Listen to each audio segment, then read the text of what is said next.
오늘 마지막 새벽인데요. 시선은 감정선과 연결되어 있다 말씀드렸습니다. 보는 순간 느낌이 오잖아요.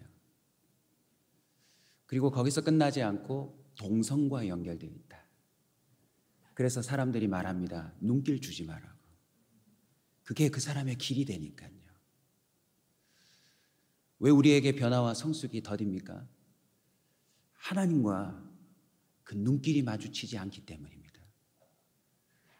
월요일부터 하나님께서 저와 여러분에게 세밀하게 말씀해 주셨던 그 내용들 속에서 여러분의 눈이 열리고 있는 줄로 믿습니다. 모세가 시선이 열렸죠. 드디어 불붙은 떨기나무가 단순한 도구가 아니라 하나님이 그의 시선을 사로잡고 하나님의 실존을 가르쳐 주시기 위한 첫 단추였습니다. 근데 중요한 것은요, 시선이 열려도 그의 걸음이 움직여지지 않으면 아무런 변화와 성숙이 일어나지 않습니다. 모세에게 주님이 뭐라고 말씀하셨습니까? 이제 가라. 내 신을 벗으라. 신을 벗는다는 것은 거룩하신 하나님 앞에 죄인이 겸손의 태도를 가짐과 동시에 종의 모습으로 이제 내가 너를 앞서갈 터이니 너는 나를 따라오라는 것입니다. 모세는 자신이 없었지만 여러 가지 걸리는 것이 많았지만 주님을 따라 나설 때 놀라운 변화와 성숙이 본인뿐만 아니라 이스라엘 민족 가운데 일어났습니다. 안타깝게도 그 역사 속에서 또 그들의 눈이 가리워지죠. 이제 신약으로 넘어와 예수 그리스도가 이 땅에 오셨습니다. 불붙은 떨기나무 중에 가장 강력한 존재이시죠. 사람의 몸에 하나님의 영이 임하셨으니까요. 완전한 인간이시자 완전한 신으로서 이 땅 가운데 죄 없으신 그 하나님이 직접 임하셔서 눈이 어두워진 사람들에게 당신의 존재를 보여주셨어요. 가는 곳마다 시선을 사로잡았죠. 오늘 16절에 흑암에 앉은 백성이 큰 빛을 보았고 사망의 땅과 그늘에 앉은 자들에게 빛이 비추었도다. 구약의 선지자를 통하여 예언되었던 그 말씀이 성취되었습니다. 할렐루야. 오늘이 며칠이죠? 2021년 5월 21일. 바로 예수님이 기준이 되셔서 우리는 하루를 살고 있습니다. 주님이 드디어 당신의 그 존재를 세상 사람들 앞에 공개하시고 선포하시죠. 회개하라, 천국이 가까웠느니라.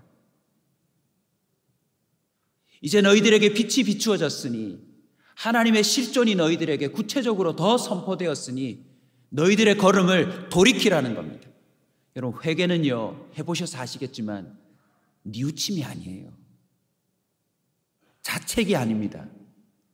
그 걸음이 완전히 돌이켜져야 합니다. 그래서 회개 또한 자의적인 것이 아니라 하나님의 은혜입니다. 하나님께서는 회개하라, 돌이켜라, 그 걸음을 새롭게 하라고 명령하신 다음에 그 다음 장면이 뭔지 아세요? 사람들을 만나셔서 나를 따라오라. 특별히 오늘 본문에 그 제자로서 대표되는 사람들을 만나시는데 어부들입니다. 그날도 그물을 던지려고 하고 있고 또 한편에서는 그물을 짚고 있었어요. 각자 자기의 길을 가는 거죠.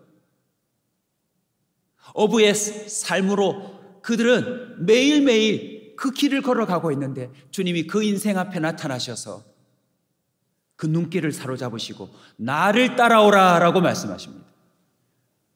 우리 한번 좌우에 계신 분에게 주님의 음성처럼 한번 선포할까요? 나를 따라오라.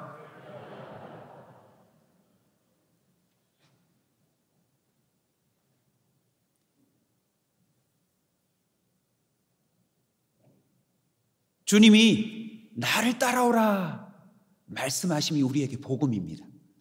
왜냐하면 예수님을 따라가면 참된 변화와 성숙이 반드시 일어납니다.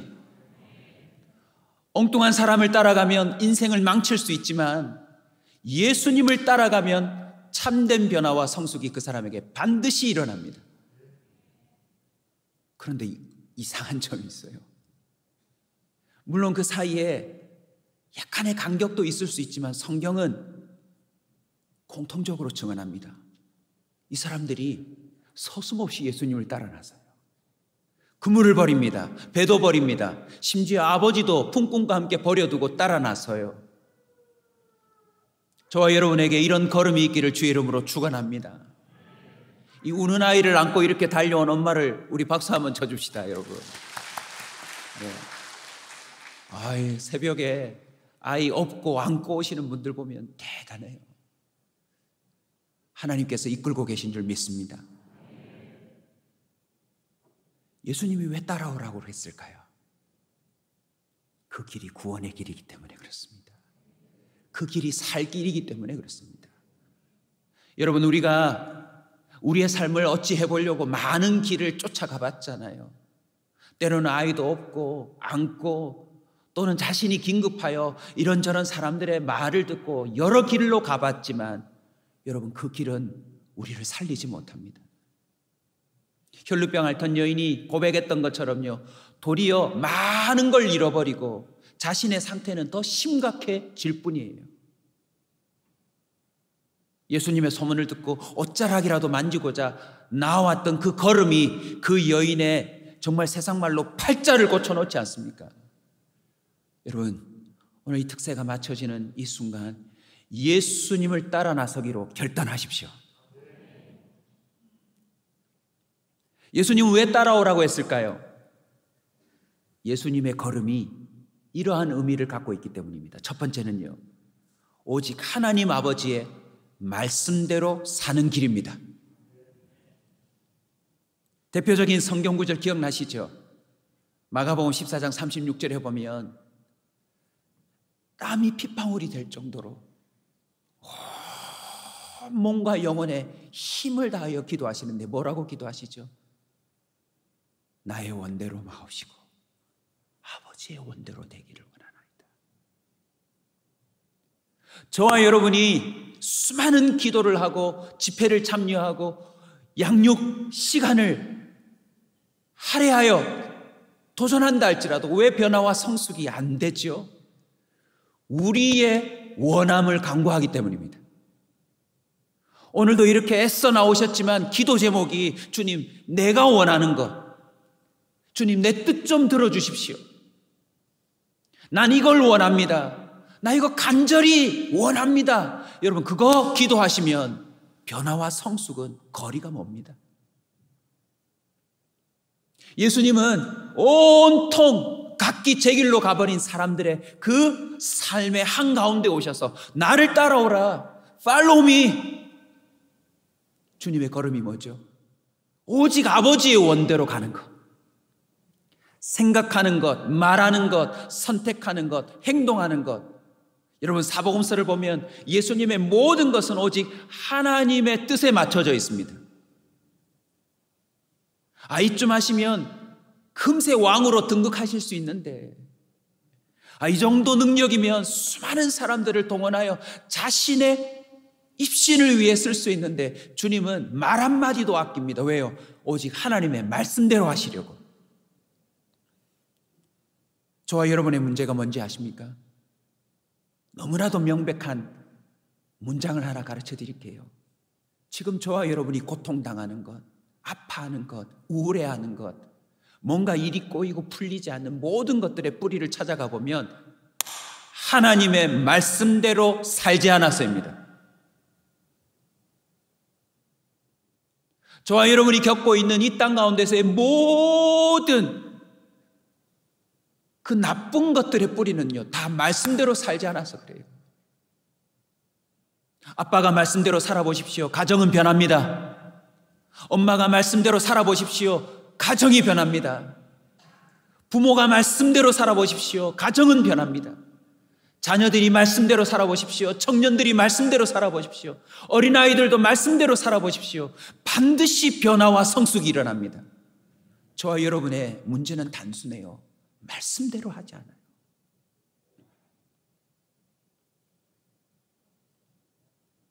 예수님은 철저히 하나님의 말씀대로 그 삶을 걸어가셨습니다. 근데 그 걸음에는 특징이 있어요. 바로 섬김과 사랑입니다. 인자가 온 것은 섬김을 받으려 함이 아니라 섬기려 하고 도리어 많은 자들을 위하여 자신의 목숨을 대속물로 내어주려 합니다. 저와 여러분이 왜 변하지 않는 줄 아십니까? 자꾸 섬김을 받으려고 하니까요. 우리는 갑이 되고 싶어 해요. 왜 자꾸 그물을 던져야 합니까? 더 많이 얻고 싶으니까요. 더 많이 벌어야 내가 누군가에게 대접받을 수 있는 인생이 되니까요. 저와 여러분의 삶이 자꾸 높아지려고 하면 우리는 소망이 없습니다. 여러분, 섬김은요, 낮아짐으로부터 출발합니다. 신이 어찌하여 인간의 몸을 입습니까? 어찌하여 그 짐승의 밥통에 태어나십니까? 어찌하여 목수의 아들로 태어나십니까? 바로 섬기기 위해서입니다. 예수님을 따라 나서고자 결단하는 모든 사람들은요, 낮아지고자 도전해야 합니다. 모든 삶의 방향을 섬기는 것에 맞춰야 합니다. 아멘.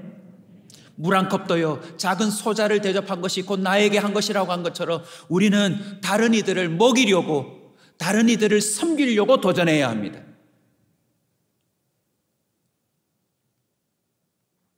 제자들 예수님을 길껏 따라 나서서 그들의 눈빛이 점점 변하는 거, 아니 본색을 드러내는 거 기억하실 겁니다. 예수님, 저 우편에 앉혀주세요. 저 예수님 좌편에 앉혀주세요. 제자들의 어머니까지 와가지고 우리 자녀들 그렇게 앉혀주세요. 혹시라도 예수님 품에 누구라도 더 귀하게 안길 것 같으면 그렇게 시샘을 해요.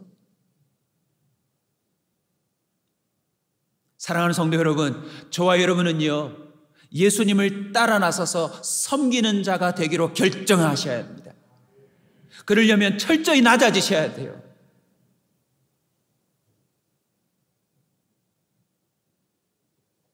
자꾸요, 지저스, 이 영어 단어, 이 존귀한 이름이 자꾸 제수로 보이나 봐요. 예수님으로 한몫 잡으려는 신자들이 교회 안에 얼마나 많은지 모릅니다.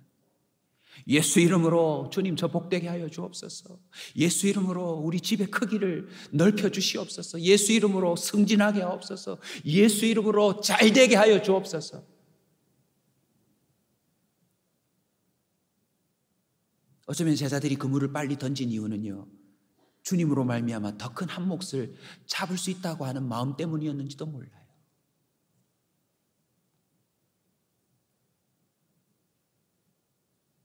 혹시라도 이 자리에 주님께 기도해서 내가 잘 되기를 바라고 있는 분이 있다면 오늘부로 그 기도를 내려놓으십시오. 거기엔 변화와 성숙이 없습니다. 거기엔 도리어 섭섭함과 원망과 불평과 나는 안 되노 하는 그런 자격지심만 될 뿐이에요. 예수님께서 말씀하십니다. 마태복음 4장 4절, 사람이 떡으로만 살 것이 아니요 하나님의 입으로부터 나오는 말씀으로 살 것이니라. 할렐루야. 하나님의 말씀대로 하면 됩니다, 여러분. 오늘부터요, 오직 하나님 말씀대로만 살겠다고 여러분 결단하시고 인생의 걸음을 조심스럽게 내딛어 보십시오. 반드시 변합니다. 반드시 거기에는 성숙이 있습니다. 그 길이 살 길입니다. 예수님이 따라오라고 하는 길은요, 죄의 문제가 해결되는 길입니다.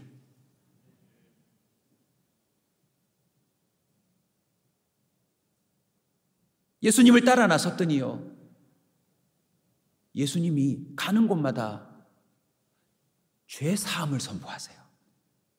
병자가 오든 귀신 들린 자가 오든 슬프고 외롭고 힘든 자가 오든 누가 오든지 간에 그 인생에 변화를 주시면서 항상 하시는 말씀이 네 죄 사함을 얻었느니라.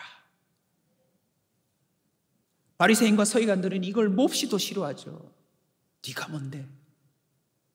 제자들은 이상하게 여깁니다. 들것에 실려온 자도, 지붕을 뚫고 주님을 따라온 자에게도 그냥 병 낫는 것이 쉬운 표현이냐, 아니면 죄 사함을 얻었다 하는 것이 쉬운 표현이냐.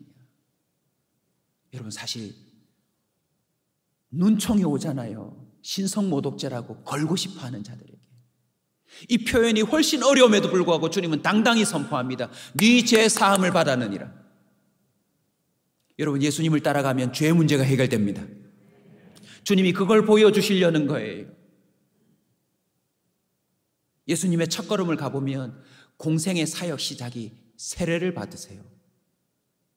이 또한 어떻게 죄인이 변화와 성숙을 시작할 수 있는지 보여주신 겁니다. 여러분, 세례 받으셨죠? 세례 의미가 뭡니까? 죄 씻음 아닙니까? 우리는 그 상징적인 의미에 주목하기 때문에 침례를 때로는 생략하는데요, 예수님은 침례를 받으셨죠. 여러분, 침례 받는 그 모습을 항상 상상해 보십시오. 물속에 들어간다는 것 자체가 바로 씻음을 의미합니다. 그러나 물속에 들어갈 때 푹 잠기죠. 여러분, 그게 바로 죽음을 의미합니다.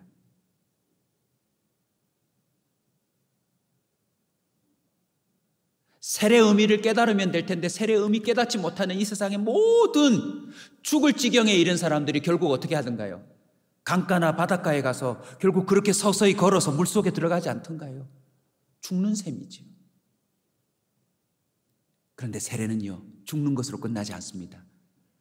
다시 그 물속에서 나오는 순간 그 사람이 새로 태어나는 것을 의미해요. 예수님이 왜 세례를 받으셨습니까? 바로 죄인이 어떻게 죄 씻음을 받고 옛사람이 죽고 새사람이 되는지를 보여주시기 위해서예요. 제가 사역을 하면서 우리 청소년 아이들이 얼마나 귀한지요. 중등부 아이들 미전도 종족이라고 제가 표현을 해드렸는데 저는 그 아이들 때문에 살았어요. 오늘도 세례에 대해서 이렇게 얘기를 하면 여러분 이렇게 하시지만 우리 중딩들은 손듭니다. 목사님, 예수님은 죄가 없다면서요. 죄 없는 분이 왜 죄 씻는 세례를 받나요? 이렇게 질문합니다. 자, 실제로 질문 받았어요. 여러분 어떻게 생각하세요? 세례는 죄인들만 받는 건데 죄 없는 예수님이 왜 세례 받으셨죠?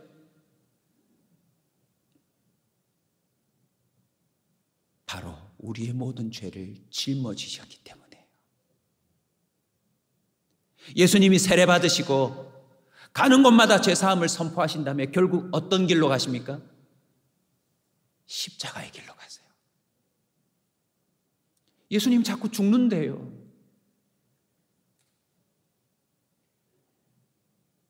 주님이 왜 이 길을 걸어가시면서 의도적으로 보여주셨나요? 우리는 세례에 관심이 없어요. 자꾸 자신의 몸만 씻는 데 관심이 있어요. 요즘 마스크 때문에 화장을 덜 해도 되지만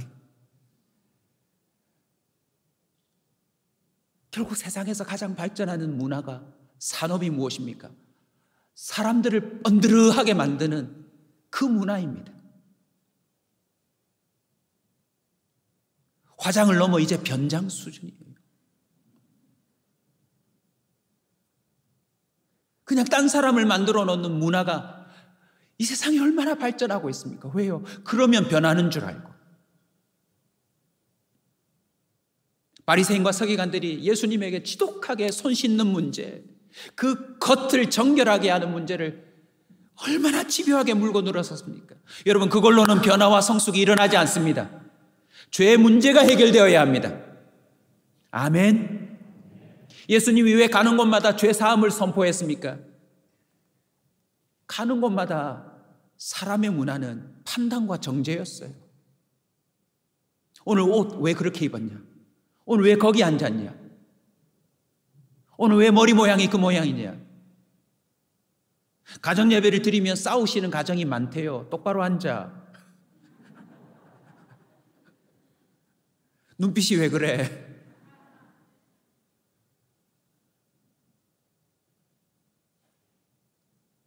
우리는 예수님의 걸음을 따라가야 합니다. 가는 곳마다 나는 너를 정죄하지 않노라. 이해한다.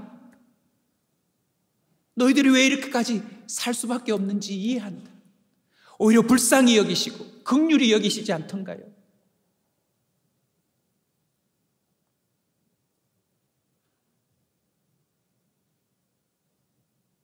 저와 여러분이 예수님의 걸음을 따라가면 우리도 죄 사함을 선포해야 합니다.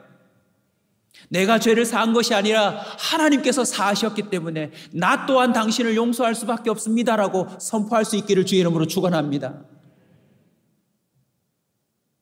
예수님이 너무너무 속상하셔서 현장에서 붙잡힌 한 여인을 두고 주님이 말씀하시죠. 죄 없는 자가 돌로 치라. 경상주양교회가 지금까지 잘 아름답게 왔지만요, 이 경상과 대구, 대한민국을 변화시키는 성도들로 세워지시려면 여러분도 도전해 주셔야 합니다. 여러분 손에 있는 돌을 내려놓으셔야 돼요. 오늘부터 주님의 걸음을 걷는 신자가 되어서 우리 입에서 판단과 정죄, 심판의 그 요구가 내려지고 불쌍히 여기는 말이 선포되어야 합니다. 주님은 저 사람을 용서하셨다, 용서하실 수 있다, 변화시킬 수 있다라고 말씀하셔야 합니다.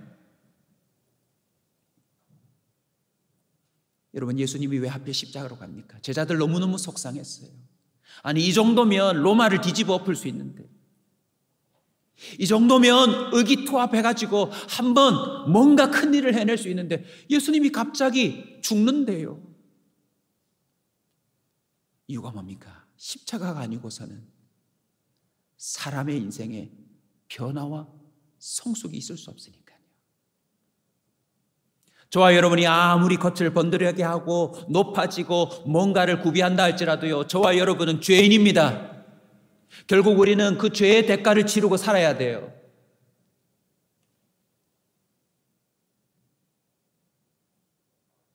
제가 목회하면서, 특별히 개척하면서 참 하나님의 은혜를 많이 깨닫고 행복했지만, 한편으로 어저께 목사님 질문해 주신 대로 참 사람이 이렇게 악하구나 라는 사실을 깨달으면서 제가 정말 십자가를 이해했어요. 제가 목회하면서 놓친 게 있더라고요. 제가 이렇게 설교하고 양육하고 정말 한 사람 한 사람을 돌보면 사람이 금세 변할 줄 알았어요. 근데 저도 9년 동안 성도들한테 뒤통수 많이 맞았습니다.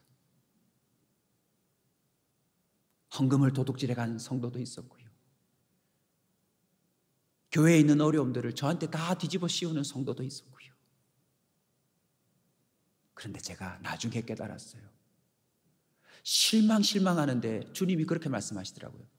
왜 지금 실망하는 것처럼 그래? 너는 십자가를 모르는구나. 여러분, 십자가가 왜 필요한 줄 아세요? 아들이 유리창 깼으면 아빠가 가서 돈 물려주면 되죠. 아들이 큰 죄를 지었으면 아버지가 엎드려 사죄하면 되죠. 정말 아들이 정말 죽을 죄를 졌다면 아버지가 죽으면 되겠죠. 그러면 여러분, 신이 직접 와서 죽어야 될 정도라면 저와 여러분의 죄가 얼마나 심각한 줄 아시겠죠. 저와 여러분이 그냥 기도에 와서 말씀에 감동받고 주님 전 죄인입니다, 저 용서해 주세요, 이렇게 해결된 문제가 아니라니까요. 아무리 강력한 설교를 듣고 뜨거운 기도에 참여한다고 변하지 않았던 이유가 바로 이겁니다. 여러분, 저와 여러분은 십자가가 아니고서는 온전한 사람이 될 가능성이 눈꼽만큼도 없는 사람입니다. 저와 여러분이 간혹 대한민국을 떠들썩게 한 죄를 지은 사람들 보고 뉴스를 보면서 뭐라고 합니까? 사형제도 부활시켜야 돼, 저 인간 죄값 치러야 돼. 그 순간 저와 여러분이 놓치는 게 있어요. 목에 십자가 목걸이 왜 하고 있습니까? 바로 내가 주님이 십자가에 죽어 주셔야 될 만큼 심각한 죄인이라는 걸 고백해야 되는 거예요. 여러분, 정신 똑바로 차리십시오. 목사님, 전 별로 다윗처럼 살인도 안 했고요, 남의 아내 빼앗은 적도 없고요, 저는 그런 큰 죄 지은 적 없는데요. 예수님이 십자가의 길로 걸어갔다는 건요, 저와 여러분이 깨닫지 못해서 그렇지 저와 여러분이 그만큼 심각하다는 거예요. 공탁금 얼마나 건다고 해결된 문제가 아닙니다, 여러분. 하룻밤 새워가지고 눈물 콧물 빼면서 저 잘못했어요 라고 해결되는 문제가 아니라는 거예요, 여러분.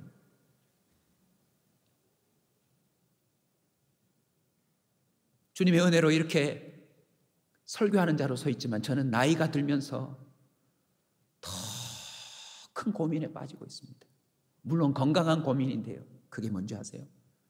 성령 충만이 제 소원인데 성령 충만해질수록 어떤 고민이 있냐면 내가 더 심각한 죄인인 게 깨달아져요.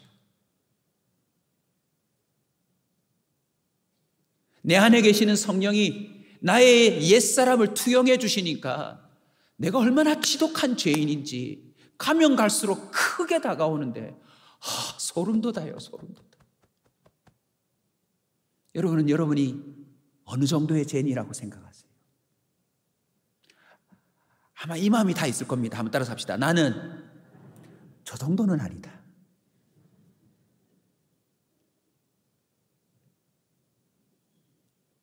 저와 여러분이 십자가를 구원의 은혜로 생각한다면 항상 묵상하십시오.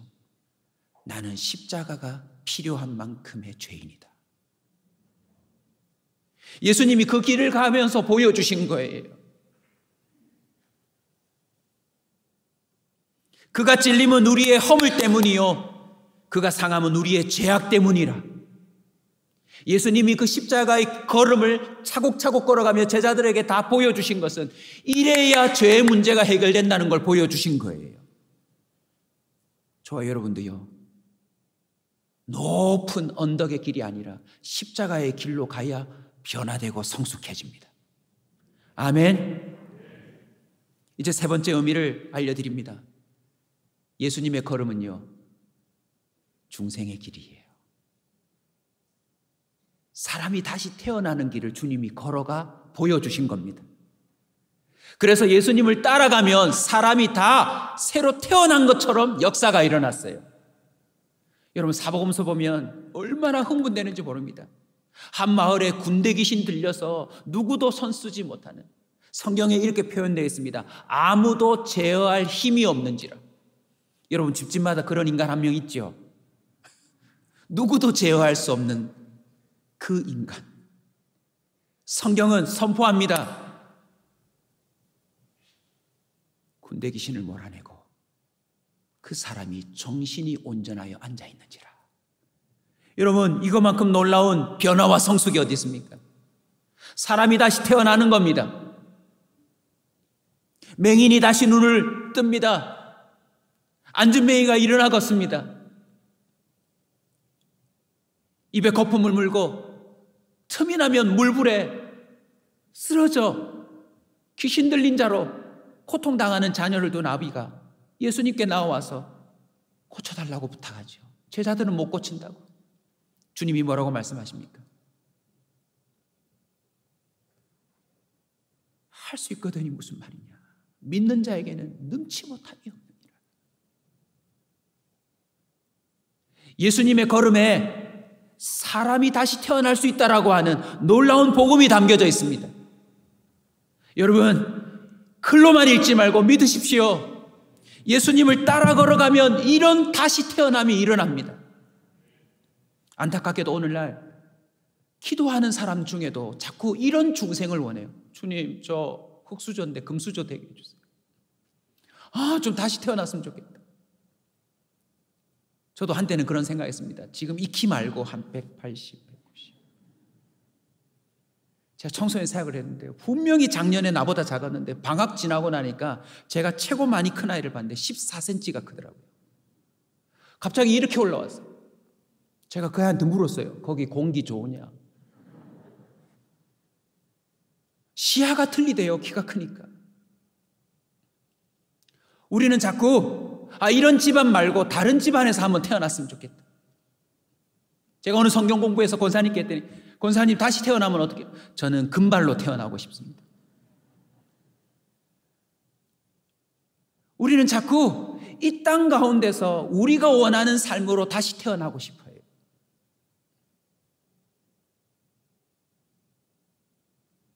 예수님이 걸어가신 걸음을 통해서 무엇을 선포한 줄 아십니까? 정말 나는 너희들을 창조주로서 새로 태어나게 할 수 있다. 귀신에게 종노릇하지 않고 세상에 이런저런 악한 문화의 노예가 되지 않고 하나님의 사람으로 새로 태어나게 할 수 있다는 것을 주님은 그 걸음걸음마다 증명해내셨습니다. 그 마을에서 포기한 사람, 모든 사람이 정죄해버린 그 사람, 아예 인을 박아둔 그 어떤 사람도 주님은 다시 태어나게 할 수 있다는 것을 당신의 걸음에서 보여주셨어요. 근데 이건 예고편에 불과했습니다. 죽은 나사로가 살아나요. 회당장의 딸이 살아나네요. 여러분, 이 사건을 통해서 주님은 죽은 자도 살릴 수 있다, 그 정도가 아닙니다. 부활이 있다라고 하는 것을 가르쳐 주신 것입니다. 니고데모라고 하는 사람이 주님의 그 걸음을 쫓아다니면서 이 신기한 광경을 보고 중생을 아직도 이해를 못해요. 엄마 뱃속에 다시 들어가야 합니까? 그러나 우리 주님은 말씀하십니다. 사람이 물과 성령으로 나지 않으면 하나님 나라에 들어갈 수 없다고요. 여러분, 이제 교회만 오시지 마시고 예수님의 걸음을 따라 나서십시오. 저와 여러분이 다시 태어날 수 있습니다. 저는 기대합니다. 2021년 변화와 성숙의 그 모토를 내건 이 경산중앙교회에서 우리 남편이 다시 태어났습니다. 우리 아내들이요, 포기하셨습니까? 여러분, 아멘 외치셔야죠. 나의 남편이 다시 태어났습니다. 나의 아내가 다시 태어났습니다. 우리 부모가 다시 태어났습니다. 우리 큰 자녀가 다시 태어났습니다. 우리 막내가 다시 태어났습니다. 교회 올 때마다 성도들끼리도 정말 다시 태어난 것을 목격할 수 있기를 주의 이름으로 축원합니다. 어떻게 하면 됩니까? 주님의 걸음을 따라가시기만 하면 됩니다.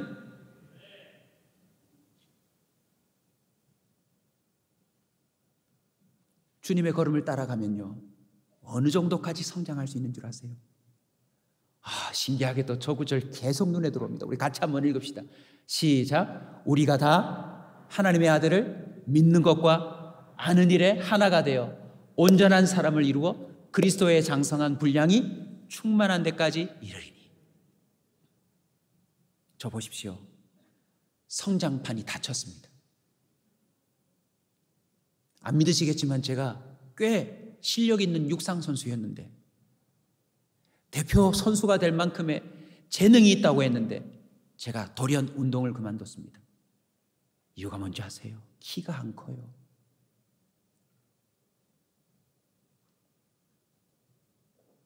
아무리 뛰어도 키 큰 우사인 볼튼 같은 사람이 한 걸음 뛸 때 저는 한 5걸음 뛰어야 되는데,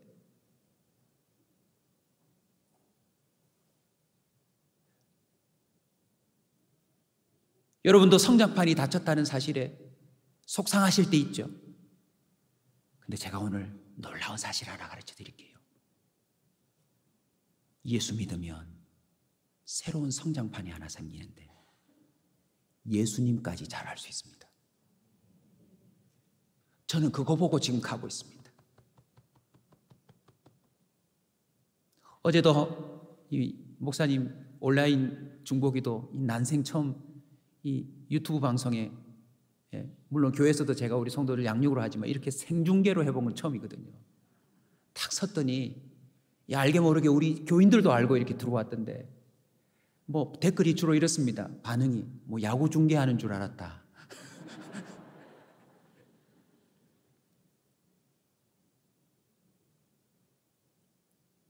목사님 쌍꺼풀이 한쪽이 없는 게 확연히 보였다. 물론 다행스럽게도 중간에 진행되는 내용을 통해서 너무너무 은혜 받았대요. 여러분, 온라인 중보기도 꼭 들어오십시오. 하나님이 교통하심이 있더라고요. 저도 댓글 올라오는 거 보면서 은혜 받았어요. 목회를 하다 보니까 머리도 빠지고 늙고 주름지고 보이지 않는 곳곳이 점점 퇴보하는데요, 저와 여러분은 예수님까지 자랄 수 있는 성장판을 가지고 있습니다.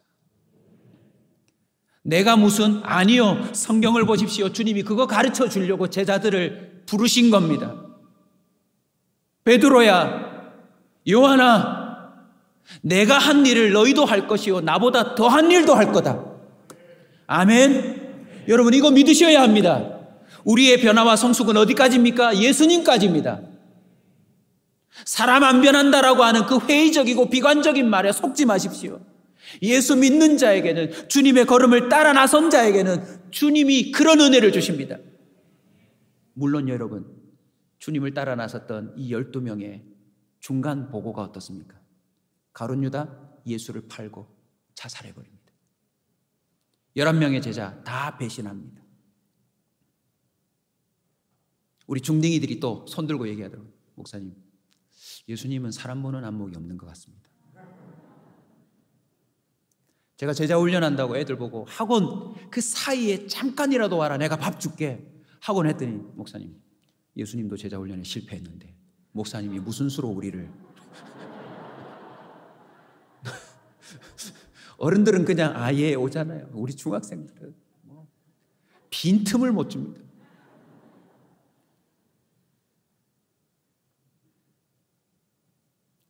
그래서 제가 얘기해 줬어요. 예수님은 누가 팔지 다 보셨다. 이해가 안 된대요. 다 봤으면서 왜 이런 인간들인 걸 알면서 왜 뽑았냐는 거예요. 제가 얘기해 줬어요. 예수님은 누가 팔지도 보았고 누가 몇 번 저주하고 배신할지도 알았지만 그들이 어떻게 변화될지도 보셨다. 베드로가 교회의 반석이 되고 도마가 어디까지 가서 복음을 전할지 다 보았다. 우리의 모습은 비록 이렇지만요, 주님이 저와 여러분의 미래를 보고 오늘 이렇게 선포하시는 겁니다. 월요일부터 지금까지 하나님이 여러분을 그 시체와 같은 몸을 깨워서 이곳에 불러놓고 말씀하신 거예요. 그리고 오늘 마지막 날 여러분에게 도전하시는 겁니다. Follow me. 날 따라와라.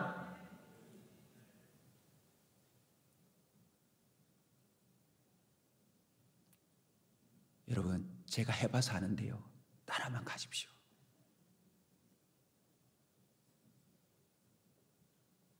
목사님이 개척의 스토리를 좀 들려달라고 하시던데요, 제가 좋은 교회에서 정말 행복하게 사역했거든요. 너무너무 행복했어요. 근데 왜 나왔냐면 예수님을 한번 따라보고 싶었어요. 저는 우리 담임 목사님 따라가고 있더라고요. 알고 봤더니 담임 목사님 믿음이지 제 믿음은 아니더라고요. 우리 경산중앙교회 부교육자들도 정신 똑바로 차리셔야 됩니다. 이 지금 김종원 목사님의 믿음으로 이 교회가 가는 거지, 여러분 따라만 가는 거지 여러분의 믿음 아닙니다. 이민 가방 6개의 모든 살림을 정리했습니다. 물론 유학으로 방향을 결정은 했지만 정말 하나님께 모든 걸 맡기고 도전했는데요, 9년이 지난 다음에 제 결론이 이렇습니다. 이것도 모르겠고 저것도 모르겠고 아무것도 모르겠어요. 교회가 어떻게 될지도 모르겠어요. 근데 한 가지 확실한 거 제가 발견했습니다. 나는 오늘도 예수님이 걸어가신 걸음을 따라간다. 이 문제가 해결될지 이게 잘 될지 잘 모르겠어요. 그냥 따라만 간다 했을 뿐인데 주님이 다 해놓으셨더라고요. 먹고 사는 문제며 하나님께서 준비한 모든 것들이 완벽합니다, 여러분. 더더욱 소망적인 것은요, 따라오라라고 하는 이 말씀 곁에 이 표현이 있습니다. 내가 너희를 사람 낚는 어부가 되게 하리라. 영어 표현이 있는데 여러분 영어를 잘 못하셔도 이것만큼은 꼭 기억해 주십시오. 한번 따라합시다. I will make you. 어릴 때 배웠던 노래가 생각나네요. I will make you fisher of men. 그냥 어릴 때 배웠던 이 한국식 발음이 기억이 나더라고요. 의미를 깨달았어요. 나를 따라오라고 할 때 너 열심히 해야 돼. 너 정신 똑바로 차려야 돼. 너 잘해야 돼. 이게 아니더라고요. 이미 주님은 아세요. 얘네들이 안 될 거. 나를 따라오라는 그 말 끝에 I will make you. 내가 너를 내 의지를 가지고 만들겠다입니다. 할렐루야. 여러분, 이런 복음의 선포자가 세상에 어디 있습니까? 대구 수성구도 대한민국의 소문난 곳 아닙니까? 서울 대치동처럼. 저도 부산에서 청소년 사회 가면서 1타 강사들을 많이 만났는데 1타 강사들 대단합니다. 당신의 자녀를 맡기시기만 하면 얼마 기간 내로 몇 등급 하겠습니다 하고는 학원비를 어마어마하게 받고요. 각서를 쓰는데 만약 안 되면 회비를 돌려드린다는 계약서를 쓰더라고요. 대단하지 않습니까? 우리 주님은 그보다 더 강력합니다. 나를 따라오라. 내가 너희를 사람 낚는 어부가 되게 하리라. 여러분이 받으신 변화와 성숙 그 책자에 보시면 하나님만큼 여러분을 사랑하는 팬은 없다. 제가 참 감동적인 문구가 있었는데요. 이제 우리 차례다. 제가 청소년 사역을 하면서 사생팬 아이들을 만나는데요. 여러분 들어보셨습니까? 사생팬? 연예인들에게 죽고 못 사는 아이들을 사생팬이라고 하는데 이 아이들이 어느 정도냐면 학교 간다고 교복 입고 나가는데 학교를 안 갑니다. 그리고 친구들 몇 명이 모여서 돈을 모아가지고 택시를 대절하는데 왜 대절하느냐? 그날 부산에 오는 연예인들의 일정을 따라가려고 그 아이들이 학교를 가지 않고 택시를 대절합니다. 근데 놀라운 것은 어디서 입수했는지 어느 미용실에 갔다가 어디에 갔다가 어디에서 밥 먹는 모든 일정을 그 아이들이 다 깨고 있어요. 그리고는 온종일 교복 입고 가방 메고 택시 대절해가지고 그 연예인을 따라 나섭니다. 여러분 주님 그렇게 한번 해보시지 않겠습니까?